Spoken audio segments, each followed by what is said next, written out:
دادن و جان دادن نادیدہ رخ یار. امیر خسرو فرماتے ہیں یا اللہ ابھی تو تجھے دیکھا نہیں اور سر کٹا دیے، جسم ٹکڑے ٹکڑے کروا دیے، سولیوں پہ لٹک گئے، آگ میں گرائے گئے، پانیوں میں ڈبوئے گئے، تجھے دیکھے بغیر جب اتنا کچھ کیا تیرے عشق میں، عاشق ہوں میں عشق کماں میں دل رکھیں وانگ پہاڑاں ہو. بھائی جو پنجابی نہیں سمجھتے معاف کرنا. عاشق ہوں میں عشق کماں میں دل رکھیں وانگ پہاڑاں ہو، سہ سہ بدیاں ہزار اولا میں کر جانے باغ بہاراں ہو. منصور جے چک سولی دتے جڑے واقف کل اسراراں ہو، سجدیاں سر چائیں نباہو تھوڑے کافر کہن ہزاراں ہو. عاشق سوئی حقیقی جڑا قتل معشوق دے مننے، سر نو جوڑے تے منہ نہ موڑے ہمیں 100 تلواراں جھلے. سچا عشق حسین علی دباہو سر دتے تے راز نہ بننے. یہ بلا ٹرانسلیشن قبول کرو.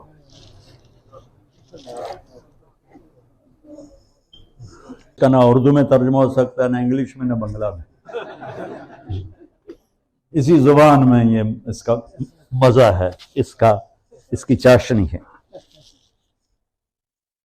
تو اس امت کو اللہ تعالیٰ نے یہ ذمہ داری بخشی کہ اس زندگی کا تعارف کرواؤ، اس زندگی کا شوق دلاؤ، دنیا کی بے رغبتی کے ساتھ دنیا کماؤ، حرام سے بچو، جھوٹ سے بچو، کھوٹ سے بچو، بددیانتی سے بچو، 2 نمبری سے بچو، یہاں کی گورنمنٹ کے جو اصول ہیں ان کی مخالفت سے بچو، جو قوانین ہیں ان کی مخالفت سے بچو. جیلی پیپر نہ بناؤ، ہیں صحیح پیپر تو رہو، اگر پیپر نہیں ہے واپس چلے جاؤ.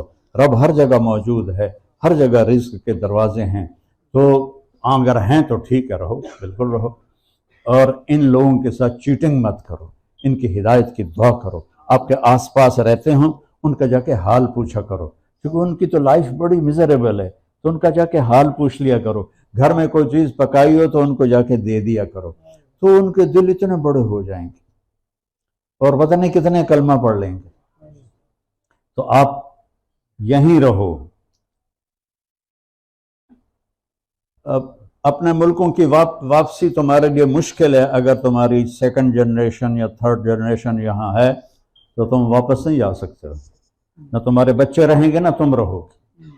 ایک پٹھان کا خرگوش گم ہو گیا تو لوگوں نے افسوس کیا، خان صاحب خرگوش گم ہو گیا. کہا خوچا کوئی بات نہیں ہے، ہم بھی اس کو نسوار کھلاتا رہا، جب نشہ ٹوٹے گا ادھر ہی آئے گا. تو تمہیں انگلینڈ کی نسوار لگی ہوئی ہے، تم پاکستان جاؤ گے یا ہندوستان جاؤ گے یا بنگلہ دیش جاؤ گے یا سری لنکا جاؤ گے، تم یہیں رہو گے. تو اپنے اسلام کو مضبوط کرو، اپنے بچوں کے اسلام کی فکر کرو، انہیں اپنی زبان میں ان سے بات کرو. انگلش تو وہ باہر سیکھ جائیں گے. بنگلہ والے اپنے بچوں سے بنگلہ بولے، اردو والے اپنے بچوں سے اردو بولیں، پنجابی اپنے بچوں سے پنجابی بولیں. انگلش تو وہ باہر سیکھ لیں گے. اپنی قومی زبان انہیں سکھاؤ تاکہ انہیں اپنے کلچر کا پتہ چلے. اور سب سے زیادہ دین کا مواد یا عربی میں ہے، اس کے بعد اردو میں ہے، اور کسی زبان میں اتنا مواد نہیں ہے جتنا عربی تو اصل ہے، اور اس کے بعد 2nd نمبر پر اردو ہے. تو اپنے بچوں کو اپنی لینگویج سکھاؤ، یہ بہت ضروری ہے. یہ اس میں ثقافت کی حفاظت ہے، ثقافت کی حفاظت ہے. اور آپ اس ملک میں رہتے ہیں، ایک سٹریسفل لائف ہے، جاب جاب جاب جاب. اگر آپ کے والدین آپ کے ساتھ ہیں تو ان کے پاؤں دھونے کے لیے ٹائم نکالو، ان کے پاؤں دبانے کے لیے ٹائم نکالو، ان کے سر پہ مالش کرنے کے لیے ٹائم نکالو. وہ آپ کی جنت ہیں، وہ آپ کی دولت ہیں. جو یہ چاہے، میرے نبی نے فرمایا، جو یہ چاہے کہ اس کی عمر لمبی ہو، اس کا مال بڑھ جائے، اور اس کے مرنے کے بعد بھی اسے یاد رکھا جائے، تو وہ ماں باپ کی خدمت کرے، ماں باپ کی خدمت کرے. اگر ماں باپ ساتھ ہیں تو انہیں میں ایک اولڈ ہوم میں گیا تھا تو وہاں مسلمان مائیں بھی تھیں. مجھے بڑا دکھ ہوا کہ مسلمان مائیں یہاں بیٹھی ہوئی. چلو غیر مسلم ہوتے جن کو پتہ نہیں ماں باپ کون ہیں، یہ کون ظالم اولاد ہے جو کلمہ پڑھ کے اپنے ماں کو انہوں نے اس میں اولڈ ہوم میں چھوڑا ہوا تھا، انہیں اپنی جنت بناؤ، ان کے لیے ٹائم نکالو، ان کی دعا لو۔ ماں باپ کی دعا عرش تک جاتی ہے، کوئی چیز روک نہیں سکتی اسے۔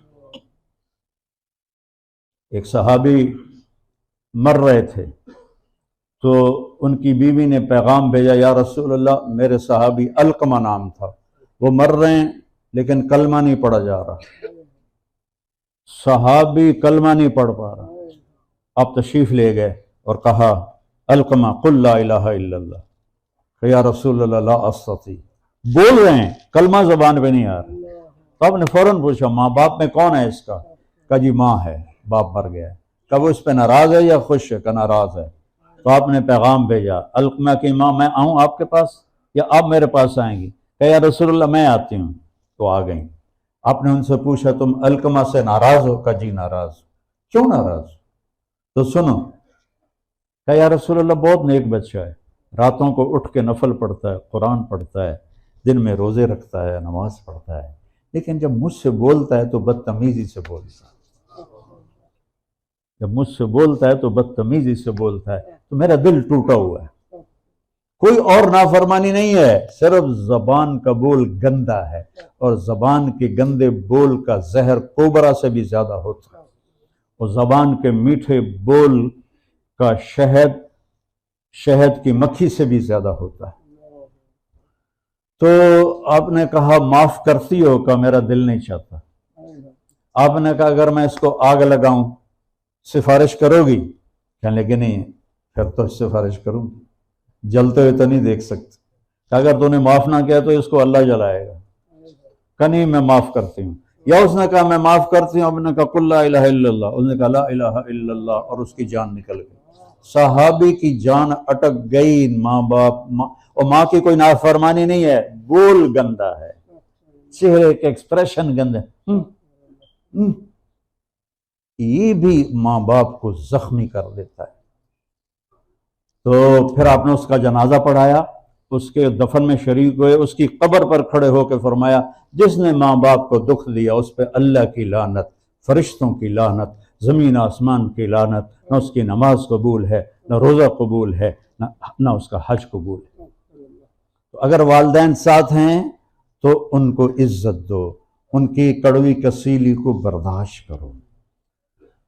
فیملی کے ساتھ رہ رہے ہیں اپنی، ویسے یہاں تو عورتوں کا راج ہے، تو مجال ہی نہیں کوئی اگو کوئی گل کر سکو، لیکن پھر بھی عورت کو عزت دو، محبت دو۔ میرے نبی پاک صلی اللہ تعالیٰ علیہ وسلم نے 11 شادیاں کی ہمیں زندگی سمجھانے کے لیے۔ آپ نے فرمایا، ما تزوجت وما زوجت الا بوحی من السماء نزل به جبریل۔ لوگوں سن لو، مجھے عورت کی کوئی رغبت نہیں، میں نے جہاں شادی کی مجھے اللہ نے کہا، میں نے جہاں بیٹیوں کی شادی کی مجھے اللہ نے کہا، تب میں نے شادی کی۔ ہمیں زندگی سمجھانی تھی۔ سب سے مشکل چیپٹر ہے خامد اور بیوی کا تعلق، یہ سب سے مشکل چیپٹر، اور یہ برابر کا رشتہ ہوتا ہے، باقی رشتے ٹوٹتے نہیں۔ میں میاں اللہ بخش کا بیٹا ہوں، میں اچھا ہوں برا ہوں، میں اسی کا بیٹا ہوں، یہ میرا نسب تبدیل نہیں ہو سکتا، لیکن خامد اور بیوی ایک بول پہ جدا ہو جاتے ہیں۔ سب سے زیادہ آیات جو اللہ نے رشتہ داروں کی اتاری ہیں وہ خامد اور بیوی کے لیے اتاری، اور جب خامد اور بیوی کی محبت ہوتی ہے تو اللہ دیکھ کے خوش ہوتا ہے، اور جب خامد اور بیوی میں لڑائی ہوتی ہے تو شیطان خوش ہوتا ہے۔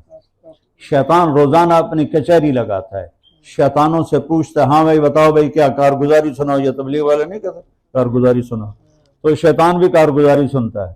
کوئی کہتا ہے چوری کروائی، وہ کہتا ہے ٹھیک ہے، کوئی کہتا ہے زنا کروایا، وہ ایسے کرتا ہے، کوئی کہتا ہے پتھر کی پوجا کروائی، وہ ایسے کرتا ہے، مختلف گناہ بتاتے ہیں تو وہ ایسے ایسے کرتا رہتا ہے۔ ایک بھیڑتو سا شیطان کھڑا ہوتا ہے لنگڑا، وہ کہتا ہے میں نے میاں بیوی کو لڑایا، تو وہ ایسے ہوتا ہے، واہ واہ واہ واہ واہ واہ، آجا میرا پتر آگے آجا آگے آجا، اس کو وہ گلے لگاتا ہے سب کے سامنے، پھر ادھر ساتھ بٹھاتا ہے، کہتا ہے بدبختو کام تو یہ کر کے ہے، تم کیا کر گئے؟ شرابی کی شراب اس کی ذات تک ہے، اور میاں بیوی کی لڑائی پوری فیملی کو برباد کر دیتی، بچے برباد ہو جاتے ہیں، فیملی برباد ہو جاتی ہے۔ تو اپنے گھر والوں کو بھی عزت دو۔ میرے نبی نے فرمایا کہ جو عزت دار آدمی ہوتا ہے وہ بیوی کو عزت دیتا ہے، اور جو ذلیل آدمی ہوتا ہے وہ بیوی کو ذلیل کرتا ہے۔ اور آپ نے فرمایا میں اپنی بیویوں کو عزت دیتا ہوں، اور آپ نے فرمایا سب سے بہترین مسلمان وہ ہے جو بیوی سے اچھا سلوک کرے، اور میرا سلوک آپ نے فرمایا سب سے زیادہ اچھا ہے اپنی بیویوں کے ساتھ۔ یہ شادیاں جو زیادہ تھیں یہ ہمیں لائف سمجھانے کے لیے کی۔ آپ نے غصے والی عورت سے بھی شادی کی، اپنے خاندان میں بھی شادی کی، خاندان سے باہر بھی شادی کی، غریب گھر میں بھی شادی کی، مالدار گھر میں بھی شادی کی، بڑی عمر کی عورت سے شادی کی، اور ایک جیسی عمر کی عورت سے شادی کی، چھوٹی عمر کی عورت سے شادی کی، عربوں میں شادی کی، قریشیوں میں شادی کی، عربوں سے باہر شادی کی۔ یہ 50 سال کے بعد 10 شادیاں، 50 سال کے بعد تو ویسے ہی رغبتیں کم ہو جاتی ہیں، تو میرے نبی نے کہا میرے اللہ نے مجھے کہا یہاں شادی کر، یہاں شادی کر، یہاں شادی کر، ہمیں زندگی سمجھانے کے لیے کہ آپ نے اپنی بیویوں کے ساتھ کیسا خوبصورت سلوک کیا۔ اب جہاد کے سفر میں تھے، واپسی ہو رہی تھی، آپ نے صحابہ سے کہا چلو بھائی آگے چلے جاؤ۔ انہوں نے کہا پتہ نہیں کیا بات ہے، وہ سارے آگے چلے گئے، اتنے دور چلے گئے کہ نظروں سے غائب ہو گئے۔ تو آپ نے اماں عائشہ سے کہا عائشہ دوڑ لگاؤ گی؟ کمال ہے، حضرت عائشہ کو کہنا چاہیے تھا، میرا نبی کہہ رہا ہے عائشہ دوڑ لگاؤ گی میرے ساتھ؟ سبحان اللہ، کدی تسی آکھیا بیگم نو آ دوڑ لاوی؟ انہوں نے کہا لگائیں گے۔ تو حضرت عائشہ کہتے میں آگے نکل گئے، میرے نبی پیچھے رہ گئے، چاہے جان بوجھ کے پیچھے رہے ہوں۔ تو پھر کچھ عرصہ گزرا تو آپ سفر میں تھے، اپنے صحابہ کو آگے کر دیا، دونوں اکیلے رہ گئے۔ تو کہنے لگے عائشہ دوڑ لگاؤ گی؟ کہا جی لگاؤں گی۔ تو کہنے لگے ان دنوں میں موٹی ہو گئی تھی، جب دوڑ لگی تو میرے نبی آگے نکل گئے، میں پیچھے رہ گئی۔ تو کہنے لگے ہاذہ بتلک، اب تو میں برابر ہو گئے۔ یہ کر کے دکھایا، بیوی کو عزت دینا سکھایا، چونکہ اس رشتے کی خرابی سے نسل برباد ہو جاتی ہے، بچے رول جاتے ہیں، بے قیمت ہو جاتے ہیں۔ تو برداشت کرو، اپنی بیوی کی کمی کوتاہی کو برداشت کرو، اور صبر سے اپنے ہونٹ سیلو۔ چھوٹے بچوں کو میں کہتا ہوں بولنا سکھاؤ، اور بڑوں کو میں کہتا ہوں چپ رہنا سیکھو، چپ رہنا سیکھو۔ جہاد کے سفر میں تھے، یہ بھی جہاد کا سفر ہے، اور قافلہ چلنے لگا۔ حضرت عائشہ اونٹ پہ بیٹھ گئیں تو دیکھا گلے میں ہار نہیں تھا، تو انہوں نے شور مچا دیا، یا رسول اللہ میرا تو ہار گم ہو گیا، پہلے میرا ہار تلاش کریں پھر میں جاؤں گی۔ آپ نے سارے صحابہ کو لگا دیا، ہار تلاش کر۔ آپ کہتے ہم جہاد کے سفر میں ہیں اور ابھی ہم نے آگے بھی جانا ہے، تو چھوڑو، ہار کون سا کوئی وہ موتیوں کا تھا، ویسے پتھروں کا ہار تھا۔ تو انہوں نے کہا نہیں میں نے نہیں جانا۔ آپ نے کہا بھائی ڈھونڈو۔ ڈھونڈتے ڈھونڈتے رات آ گئی، تو سارے لیٹ گئے، اور جب نماز فجر کے لیے آنکھ کھلی تو پانی کوئی نہیں۔ تو سب نے ابو بکر صدیق پہ چڑھائی کی، تیری بیٹی کی وجہ سے اب ہماری نماز خراب ہو رہی ہے، اب پانی کوئی نہیں، اب ہم وضو کیسے کریں؟ تو ابو بکر غصے میں گئے اللہ کے نبی کے خیمے میں۔ تو حضرت عائشہ ایسے بیٹھی تھی اور اللہ کے نبی ان کی گود میں سر رکھ کے سوئے ہوئے تھے۔ اب نہ تو بول سکتے ہیں کہ آنکھ نہ کھل جائے، اور نہ برداشت ہو رہا ہے، تو اس کو غصے میں کرتے ہیں، اور پھر آگے بڑھ کے یہاں انگلی ماری۔ حضرت عائشہ کہتے میں ٹائٹ ہو گئی تاکہ میں ہلوں نہیں، تو ایک انگلی ماری، دوسری ماری، تیسری ماری، میں ایسے ٹائٹ ہو کے بیٹھی رہی، اور بول کچھ نہیں سکے، باہر چلے گئے۔ آپ کی آنکھ کھلی تو حضرت عائشہ نے کہا جی سارے وہاں پانی کے لیے پریشان ہو رہے ہیں، پانی کوئی نہیں، نماز کیسے پڑھیں؟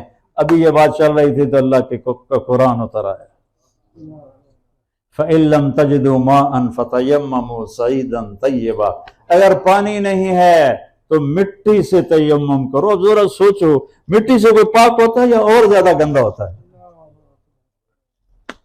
حضرت عمار ابن یاسر کو نائٹ فال ہو گیا سفر میں، اب وہ سوچنے لگے وضو کے لیے تو یہ ہے، کیوں کیا؟ پھر ایسے کر کے یہ کیا، وضو ہو گیا، اب مجھے تو نہانے کی ضرورت ہے، تو میں تیمم کیسے کروں؟ تو انہوں نے سارے کپڑے اتار کے ریت میں الٹ پلٹ ہونا شروع کر دیا۔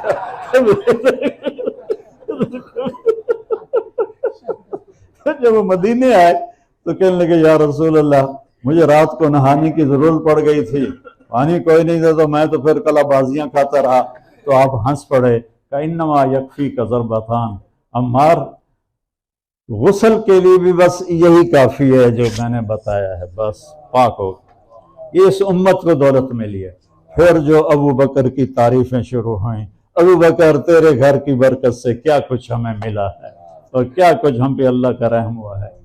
فجر کی نماز کے بعد حضرت عائشہ نے کہا ٹھیک ہے ہار گم ہو گیا، چلیں۔ میرے نبی نے کہا اب چلو۔ جب آپ کی اونٹنی اٹھی تو ہار نیچے پڑا ہوا تھا، وہ سارے باہر دیکھتے رہے، وہ اونٹنی کے نیچے تھا۔ یہ میرے نبی کا محبت کا انداز ہے اپنے گھر میں۔ جس نے تمہارے لیے اپنے عزت کو تمہارے سامنے رکھ دیا، تمہارے بچے کو پیٹ میں 9 مہینے اٹھایا اور 9 مہینے دردیں اور پھر پیدا کرتے ہوئے اس کی چیخیں اور اس کی درد کی لہریں۔